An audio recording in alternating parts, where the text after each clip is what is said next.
Hola, buenos días. Hoy es domingo 28 de junio y vamos a continuar con esta serie de mensajes en el libro de los Hechos de los Apóstoles. Y este mensaje y el del próximo domingo pues van a tener como objeto reflexionar en los capítulos 3 y 4 del libro de los Hechos de los Apóstoles. Vamos a dar lectura del capítulo 3 y el capítulo 4 hasta el versículo 22. Hechos de los Apóstoles, capítulo 3 entero y el capítulo 4 del versículo 1 al versículo 22. Pedro y Juan subían juntos al templo a la hora novena, la de la oración, y era traído un hombre cojo de nacimiento a quien ponían cada día a la puerta del templo, que se llamaba La Hermosa, para que pidiese limosna de los que entraban en el templo. Este, cuando vio a Pedro y a Juan que iban a entrar en el templo, le rogaba que le diese limosna. Pedro, con Juan, fijando en él los ojos, le dijo: míranos. Entonces él les estuvo atento, esperando recibir de ellos algo. Mas Pedro dijo: no tengo plata ni oro, pero lo que tengo te doy. En el nombre de Jesucristo de Nazaret, levántate y anda. Y tomándole por la mano derecha, se levantó, y al momento se le afirmaron los pies y tobillos, y saltando se puso en pie y anduvo, y entró con ellos al templo andando y saltando y alabando a Dios. Y todo el pueblo le vio andar y alabó a Dios. Y le reconocían que era el que se sentaba a pedir limosna a la puerta del templo, La Hermosa, y se llenaron de asombro y de espanto por lo que había sucedido. Y teniendo asidos a Pedro y a Juan, el cojo que había sido sanado, todo el pueblo atónito concurrió a ellos, al pórtico que se llamaba de Salomón. Viendo esto, Pedro respondió al pueblo: varones israelitas, ¿por qué os maravilláis de esto? ¿O por qué ponéis los ojos en nosotros, como si por nuestro poder o piedad hubiésemos hecho andar a este? El Dios de Abraham, de Isaac, de Jacob, el Dios de nuestros padres, ha glorificado a su Hijo Jesús, a quien vosotros entregasteis y negasteis delante de Pilato, cuando éste había resuelto ponerle en libertad. Mas vosotros negasteis al santo, al justo, y pidisteis que se os diese un homicida, y matasteis al autor de la vida, a quien Dios ha resucitado de entre los muertos, de lo cual nosotros somos testigos. Y por la fe en su nombre, a este que vosotros veis y conocéis, le ha confirmado su nombre, y la fe que es por él ha dado a este completa sanidad en presencia de todos vosotros. Mas ahora, hermanos, sé que por ignorancia lo habéis hecho, como también vuestros gobernantes. Pero Dios ha cumplido así lo que había antes anunciado por boca de todos los profetas, que su Cristo había de padecer. Así que arrepentíos y convertíos para que sean borrados vuestros pecados, para que venga de la presencia del Señor tiempos de refrigerio. Y Él envía a Jesucristo, que os fue antes anunciado, quien de cierto es necesario que el cielo reciba hasta los tiempos de la restauración de todas las cosas, de que habló Dios por boca de sus santos profetas que habían sido desde tiempo antiguo. Porque Moisés dijo a los padres: el Señor vuestro Dios os levantará profeta de entre vuestros hermanos, como a mí, y a él oiréis en todas las cosas que él os hable. Y toda alma que no oiga a aquel profeta será desarraigada del pueblo. Y todos los profetas desde Samuel en adelante, cuantos han hablado, también han anunciado estos días. Vosotros sois los hijos de los profetas y del pacto de Dios que Dios hizo con Abraham, que hizo con nuestros padres, diciendo a Abraham: en tu simiente serán benditas todas las familias de la tierra. A vosotros primeramente, Dios, habiendo levantado a su Hijo, lo envió para que os bendijese, a fin de que cada uno se convierta de su maldad.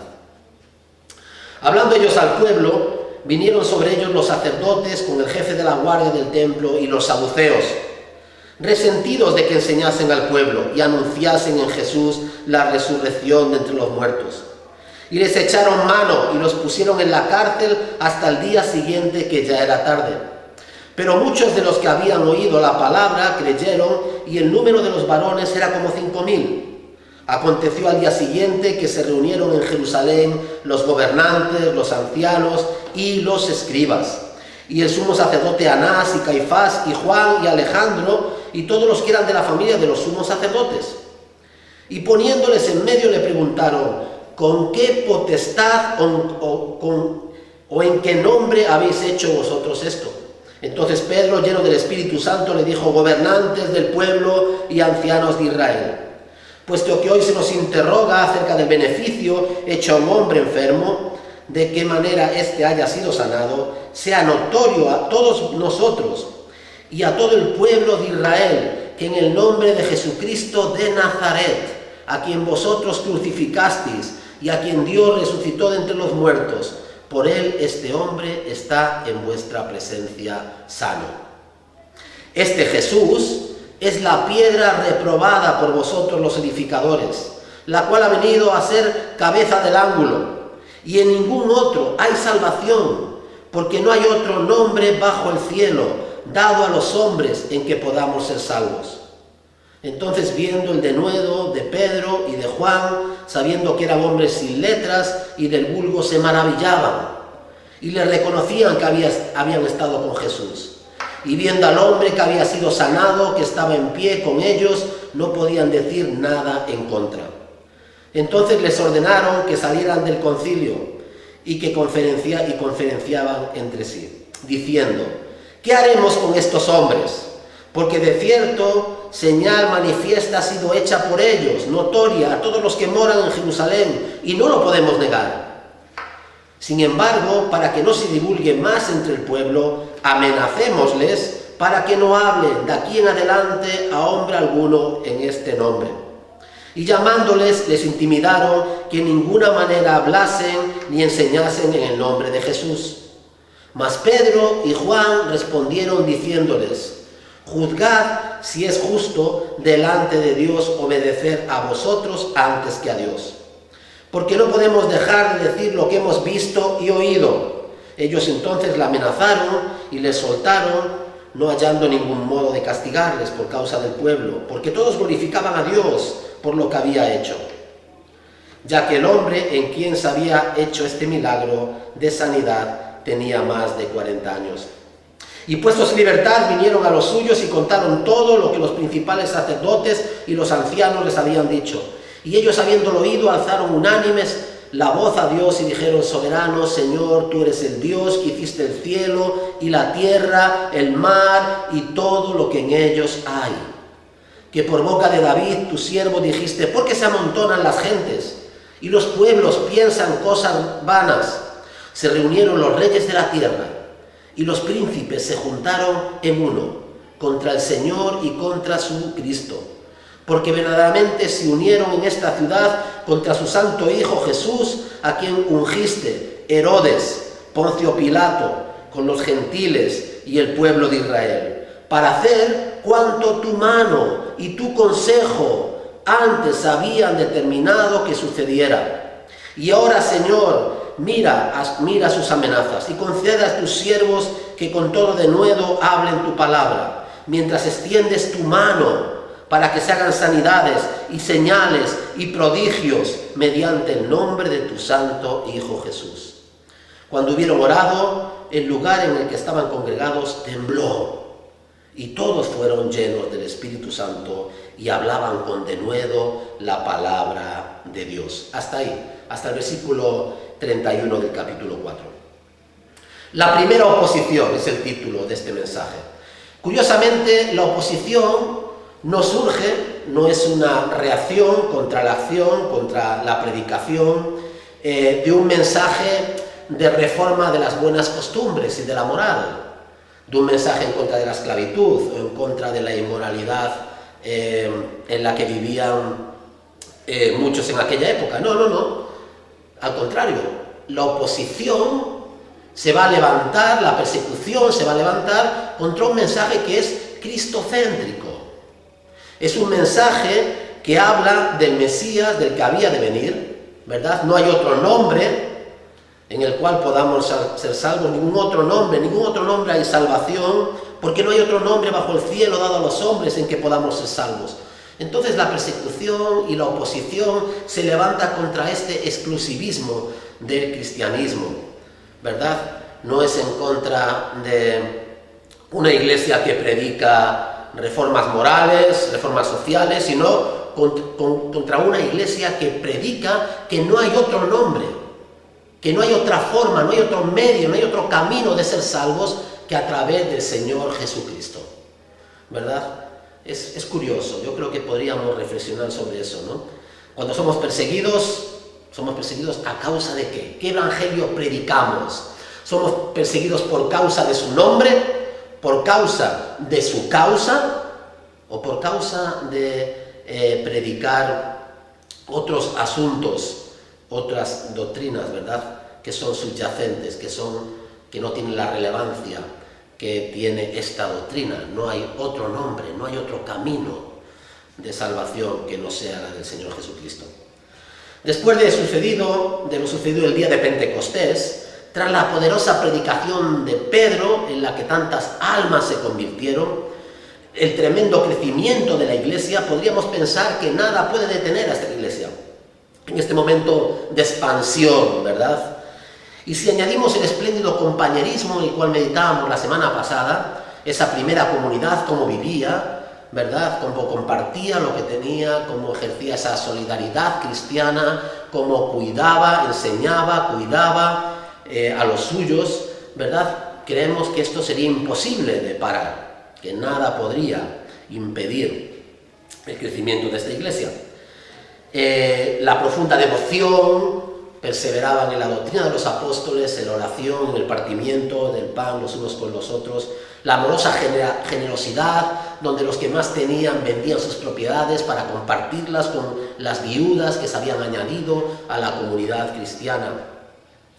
Pero la vida no es tan sencilla, y existe esa ley de acción, reacción, causa y efecto, no solamente en el campo de la física, sino también en el campo de las relaciones humanas y en el campo espiritual, en el terreno de lo espiritual también. Jesús les advirtió a sus discípulos, a los apóstoles, que si a mí me han perseguido, ¿verdad?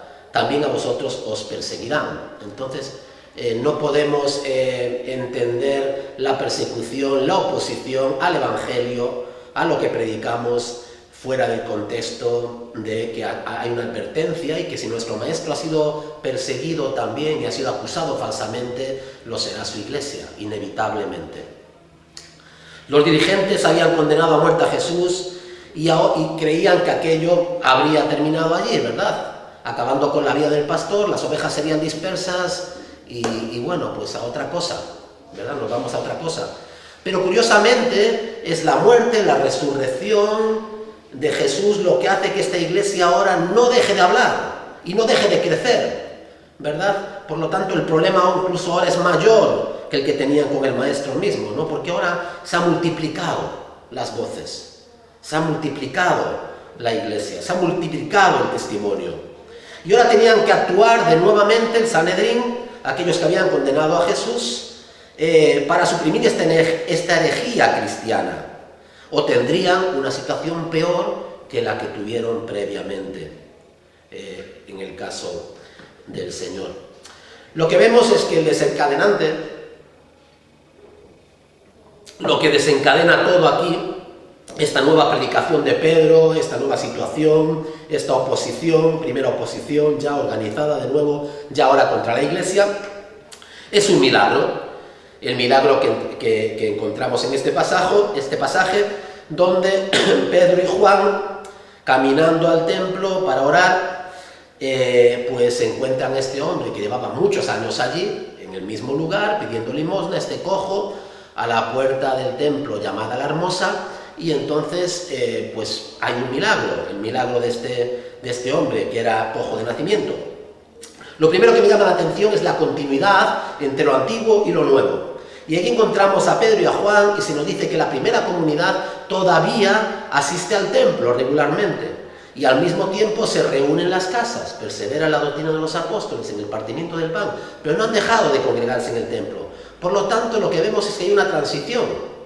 No hay una ruptura radical. Esta va a tener lugar en el año 70, cuando ya no haya templo, ¿verdad?, donde adorar, y bueno, a partir de aquí la persecución, cuando tienen que ya dejar Jerusalén, pero hay una continuidad, y eso es lo que encontramos en la Escritura, hay una continuidad.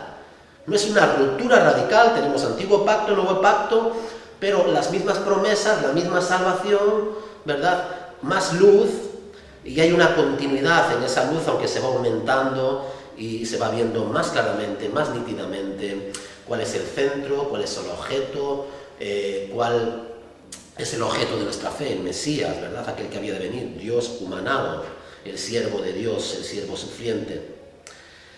El relato comienza, como digo, sencillamente. Pedro y Juan van al templo a orar y dos cosas me impresionan: la continuidad, como decía, entre lo viejo y lo nuevo, que no se rompe en aquel momento en el judaísmo, sino que eran fieles los discípulos, los apóstoles, en observar las viejas formas de adoración que iban a ser abolidas más adelante. Cuanto menos hasta que Dios hizo que el templo fuera destruido, la iglesia siguió en esta transición. Pero por otro lado, había, ¿verdad?, las apariencias de lo nuevo, había una nueva realidad emergiendo, con la fe en las enseñanzas del Maestro, y esta nueva iglesia que iba a ser una iglesia inclusiva, que iba a incluir a los gentiles y a otras naciones a formar parte de la misma. Nos dice el texto que este cojo estaba en la puerta hermosa del templo, sentado, un cojo que pedía limosna a todos los que pasaban. Y el pedigüeño, se nos dice, este hombre que pedía, se nos dice que tenía más de 40 años, en el capítulo 4, versículo 22. Y probablemente había sido traído a la puerta de la hermosa del templo durante toda su vida, durante muchos años, cada día. Y había pedido limosnas y era conocido por todo el mundo que entraba por esa puerta al templo. El hombre era cojo de nacimiento, se nos dice en el capítulo 3, versículo 2, y su padecimiento, su mal, ¿verdad?, su enfermedad, su minusvalía, no era imaginaria, estaba ahí desde su nacimiento, era notoria, era conocida por todo el mundo, ¿verdad? Y este milagro es lo que hace que este milagro sea tan impactante, porque es un milagro que es reconocido como alguien que había nacido minusválido, cojo, no podía valerse por sí mismo, todo el mundo lo sabía, no había ningún tipo de engaño, y es sanado milagrosamente por Pedro y por Juan en el nombre de Jesús. Lucas nos da los detalles del milagro como buen médico. Pedro le toma por la mano derecha del hombre, le levanta sobre sus pies. Capítulo 3, versículo 7, los pies y las rodillas del hombre son sanados inmediatamente. El interés médico de Lucas por el caso es evidente en el versículo 7, y en el versículo 8 se nos dice que puede caminar instantáneamente, un hombre que no había aprendido a caminar, porque había nacido cojo, ¿verdad? Y en cambio, inmediatamente puede caminar, salta, manifiesta su regocijo, su alegría, para asombro de todos los que le conocen y le ven. Se fue al templo a alabar a Dios, saltando por todas partes, caminando de aquí para allá. Versículo 8, la gente lo veía, lo reconocía y se llenaba de asombro.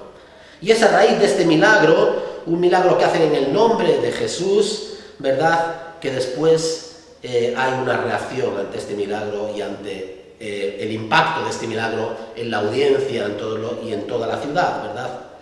Curiosamente está a la puerta de este templo maravilloso, el templo que había construido Herodes, ¿verdad?, un templo magnífico, un templo donde todos los días había sacrificios y la gente acudía allí. Y en cambio esa religión, toda esa religión no había podido impartir en este hombre una sanidad completa, no solamente la sanidad física, sino la sanidad de su alma. Y en cambio estas palabras sencillas que brotan de los labios del apóstol Pedro, ¿verdad?, esas palabras y esa sanidad en el nombre de Jesús, ese nombre que es el único nombre que tiene esa potestad, que tiene esa autoridad, ¿verdad? Ese nombre, en ese nombre, aquel cojo es sanado completamente, ¿verdad?, física y espiritualmente. Pedro aprovecha de nuevo la oportunidad y ante la multitud congregada, atónita, asombrada, predica el Evangelio de nuevo. La multitud se reúne ante el pórtico de Salomón, versículo 3:11, que ofrece el escenario para este segundo sermón, esta segunda predicación de Pedro, que tiene dos partes. El milagro fue hecho por el poder de Jesús, ¿verdad? Todo el poder curativo, todo el milagro, la gloria, ¿verdad?, se remite a Jesús de Nazaret. Es en su nombre, es por Él, es por medio de Él, es en su nombre. Capítulo 3, versículos del 11 al 16, por lo tanto la autoría se remite a otro, no a Pedro ni a Juan, a Jesús. Y la segunda parte, que es una confrontación a la audiencia. Vosotros erais cómplices y sois cómplices ignorantes, vosotros y vuestros gobernantes, pero ahora podéis arrepentiros. Es una confrontación con su actitud frente a la captura, el juicio de Jesús, la condena de Jesús, y se nos cita como Pilato, incluso Poncio Pilato, quería realmente soltar a este hombre, pero fue el pueblo, fueron los fariseos, los saduceos, los escribas, el resto del pueblo allí congregado, el que les pidió que soltasen a Barrabás, a un homicida, y que condenasen a Jesús. Por lo tanto, eran culpables de ese crimen horrendo. Lo que hace primeramente Pedro es rechazar todo crédito personal por el milagro. Es decir, no ha sido por mi piedad, no es por mi fe, no es porque yo tenga una gran fe, no es por mi vida de consagración al Señor. Yo soy uno de los que yo negué al Señor, ¿verdad? Soy orgulloso, soy arrogante, soy un pecador, es por el nombre de Jesús. Y eso es lo que tendríamos que hacer siempre en nuestras vidas, llevar a las personas a Jesús. Nosotros no somos nadie, ni debemos querer recibir ningún tipo de gloria o honra. Él tiene que recibir toda la gloria y toda la honra pertenece al nombre de Jesús de Nazaret, ¿verdad? No fue el poder de Pedro ni la piedad del apóstol lo que habían obrado la curación, fue Jesús de Nazaret, versículos 16 del capítulo 3, quien había sido glorificado por Dios el Padre, versículo 13 de este mismo capítulo 3. Segundo, en este sermón se muestra cómo los eventos históricos son la base de la fe de Pedro y de la doctrina apostólica. Jesús, a quien vosotros entregasteis y rechazasteis, cuando Pilato había decidido liberarle.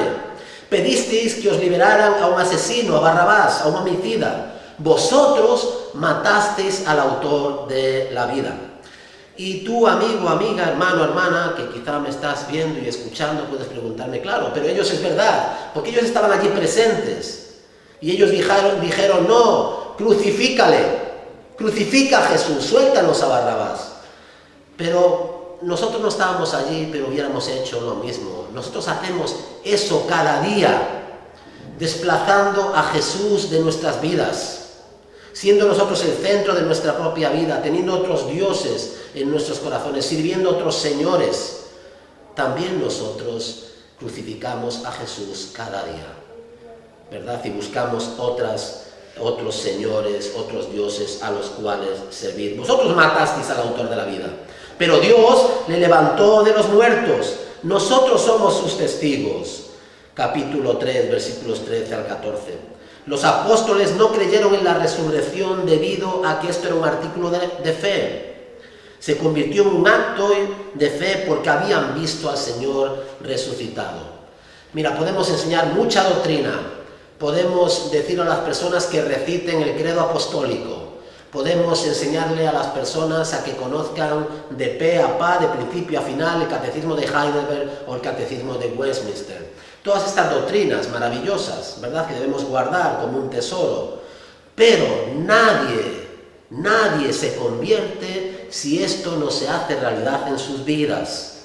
No es por el mero conocimiento de una doctrina, es cuando esa doctrina de la resurrección se hizo realidad para ellos en sus vidas, ¿verdad?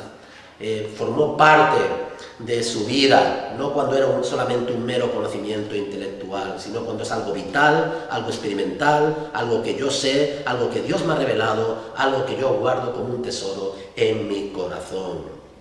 Los apóstoles no creyeron en la resurrección debido a que era un artículo de fe, se convirtió en un acto de fe porque habían visto al Señor resucitado. También nosotros, con los ojos de la fe, ¿verdad?, en nuestro propio corazón, sabemos que es verdad, que es cierto, porque el Espíritu Santo lo ha hecho patente en nuestras vidas. Tercero, hay una aplicación clara, personal, clara. Toda predicación debe tener una aplicación personal clara, ¿verdad? Como la anterior. ¿Qué haremos, no? Aquella pregunta tan importante, tan crucial, ¿no? Y aquí igualmente, vosotros y vuestros dirigentes actuasteis en ignorancia, es lo que le dice, porque no erais conscientes de la magnitud del horrendo pecado que estabais cometiendo, crucificando al justo, que murió por los injustos para llevarlos a Dios. Aquel que no cometió pecado, que no había cometido pecado, pero fue hecho pecado para que tú y yo, para que nosotros, los que hayan creído en Él, seamos hechos justicia de Dios en Él. Es por su sangre derramada, la sangre del Cordero, la sangre del justo, que tú y yo ahora tenemos perdón de pecados.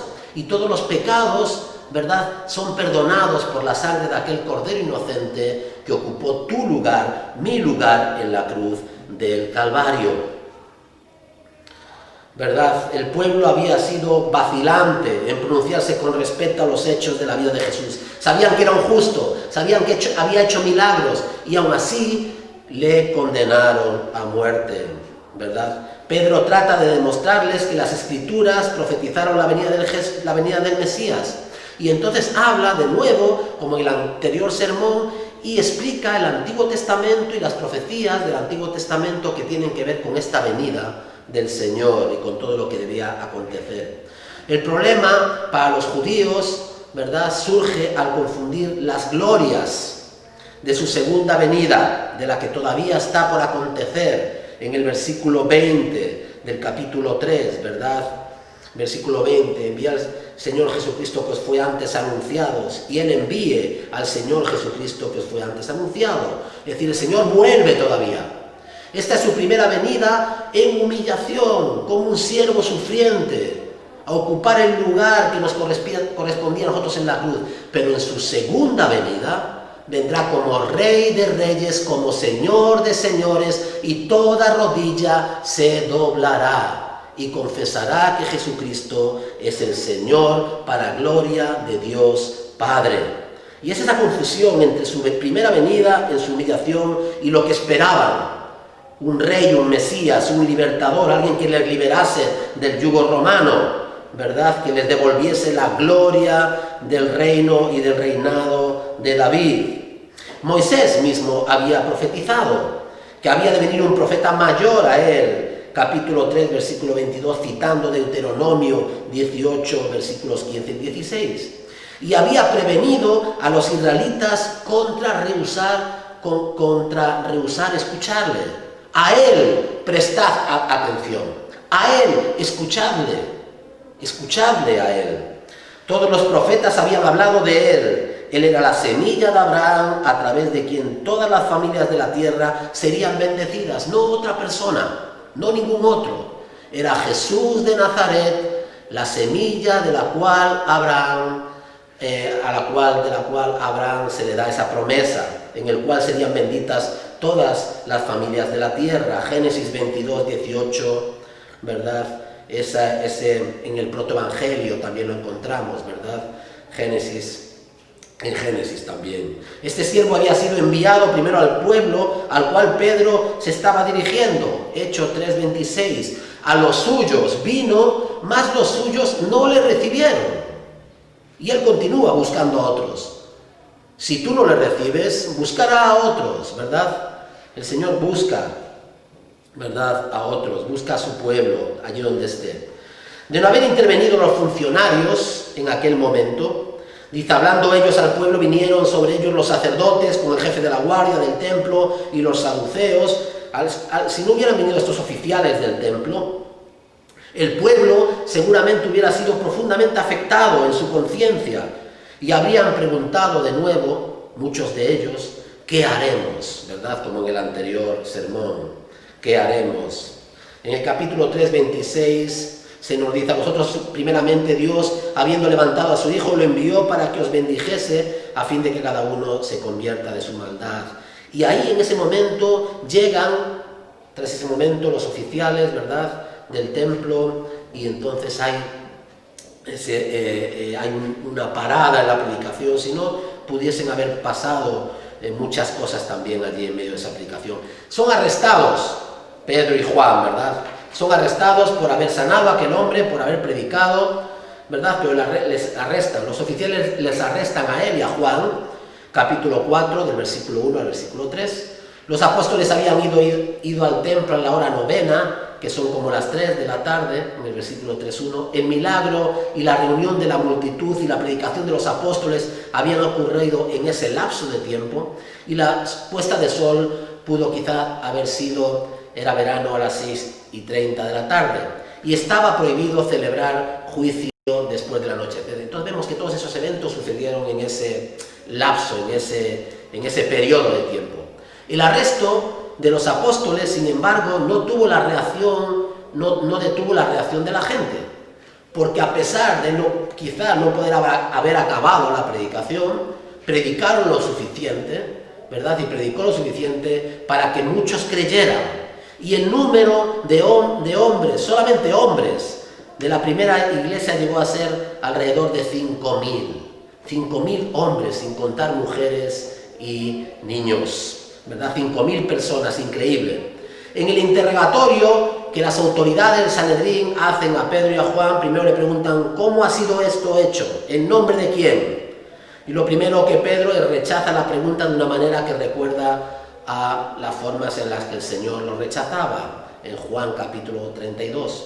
Luego procede a dar testimonio de que es en el nombre de Jesucristo de Nazaret, en quien que ellos habían crucificado y que Dios había resucitado, que este cojo, que este minusválido había sido sanado, ¿verdad? Es en el nombre de Jesús. Pedro continúa hablando para declarar que Jesús es la única fuente de salvación. Versículo 12: en ningún otro hay salvación, porque no hay otro nombre bajo el cielo dado a los hombres en que podamos ser salvos. ¿Verdad? Pedro continúa hablando para declarar que Él es la única fuente, el único camino de salvación. Los miembros del Sanedrín también estaban impresionados ante el hecho de que estos hombres no habían recibido educación formal teológica, pero eran hábiles manejando la Escritura. Predicaban como nadie. ¿Por qué predicaban como nadie? Porque estaban respaldados por el Espíritu Santo y habían sido enseñados por el Maestro de Maestros. El consejo reconoció que el milagro había sido realizado, que no era una mentira. Lo reconocieron. Ha sucedido, es verdad. No podemos ocultarlo. Más aún, el mendigo era lo suficientemente conocido, de modo que la ciudad entera rápidamente conocería, si no conocía ya, la historia. Hubiera sido estúpido intentar negar este hecho que era evidente para todo el mundo. En el capítulo 4, versículo 16, ¿qué haremos con estos hombres? Porque de cierto, señal manifiesta ha sido hecha por ellos. Es notoria a todos los que moran en Jerusalén y no lo podemos negar. Por tanto, el consejo decidió que la mejor medida que podía tomarse era presionar a los apóstoles. Esto fue lo que hicieron. Versículo 18 del capítulo 4. Y llamándoles, les intimidaron que en ninguna manera hablasen ni enseñasen en el nombre de Jesús. Pedro era uno de los testigos, y todo testigo hace un juramento de decir la verdad, toda la verdad y solo la verdad. Así que respondió: no podemos dejar de decir lo que hemos visto y hemos oído. 4:20. No había forma de castigarles, por lo cual el Sanedrín los amenazó de nuevo y los dejó ir. Capítulo 4, versículo 21. No podemos dejar de decir lo que hemos visto y lo que hemos oído. Es verdad que las religiones que hablan son incómodas, ¿verdad? La religión que simplemente está en lo privado, uno realmente no quiere confrontarse con nadie, mejor no decir nada, ¿verdad? Pero el cristianismo no puede dejar de decir lo que ha visto y lo que ha oído, lo que cree, lo que ha experimentado, la salvación, el perdón en Cristo Jesús, esa gran salvación que se ha manifestado para todo hombre que cree y se arrepienta, ¿verdad?, hace 2000 años. ¿Cuál es el efecto? ¿Cuáles son las consecuencias de este evento? ¿Qué efecto tuvo todo esto y qué consecuencias sobre la primera iglesia? Bueno, pues Pedro y Juan dieron un informe completo de lo sucedido, 4:23, a la iglesia. Y la iglesia inmediatamente comenzó a orar, reconociendo la obra de Dios en todo lo que estaba sucediendo. Y esto es lo que tendríamos nosotros también que tener, esa sensibilidad espiritual de reconocer la mano de Dios en todo lo que acontece y pedirle a Dios discernimiento, ¿verdad?, para saber cómo orar. Y lo primero que reconocen es la soberanía divina, la soberanía de Dios sobre todo acontecimiento humano y especialmente en la muerte y la resurrección de Jesús, en el nacimiento de la nueva iglesia y en todo lo que está sucediendo, aconteciendo, ¿verdad? Dios tiene control de todo.